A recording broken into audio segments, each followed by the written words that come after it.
bond paper, printer ink, visual aids, at internet load.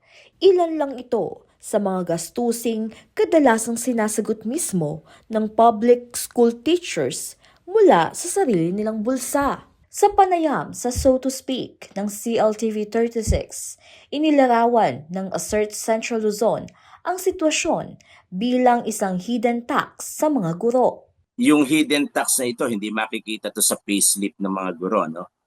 Pero naririnig po natin itong madalas. So, ang hidden tax ay tumutukoy po ito sa mga hindi opisyal, ngunit aktual na nagagastos ng guro na napipilitang sagutin niya mula sa sarili niyang bulsa.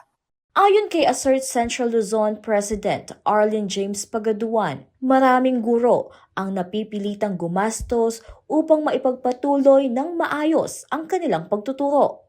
Hindi po dapat ginagawang donor o sponsor ang mga guro ng publikong edukasyon. Ipinaliwanag din ng grupo na sa maraming paaralan, lalo na sa mga classroom, nananatiling kulang ang internet access at iba pang teaching resources. Dahil dito, mismong mga guro ang bumibili ng load para sa internet at mga kailangang materyales. At even yung internet load. Kasi ang mga pangkaraniwan po, marami pa rin mga paaralan natin ngayon sa public school na hindi po Wi-Fi zone. Sa mga classroom, wala po. No?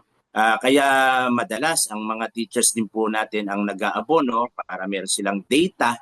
Para sa Assert, isa sa mga kailangang pagtuunan ng pansin ay ang mas maayos na paggamit ng school funds at matiyak na direktang nararamdaman ng mga guro ang suporta sa silid-aralan. Kabilang sa mga nakikita nilang posibleng solusyon ang pagpapalakas ng school Wi-Fi system, centralized printing support, sapat na classroom supplies, at mas mabilis na release ng maintenance and operating funds ng mga paaralan. Ayon sa grupo, ang kalagayan ng mga guro ay may direktang epekto sa pagkatuto ng mga estudyante. Dahil kapag kulang sa suporta ang mga guro, napipilitan umano nilang saluhin ang kakulangan ng sistema.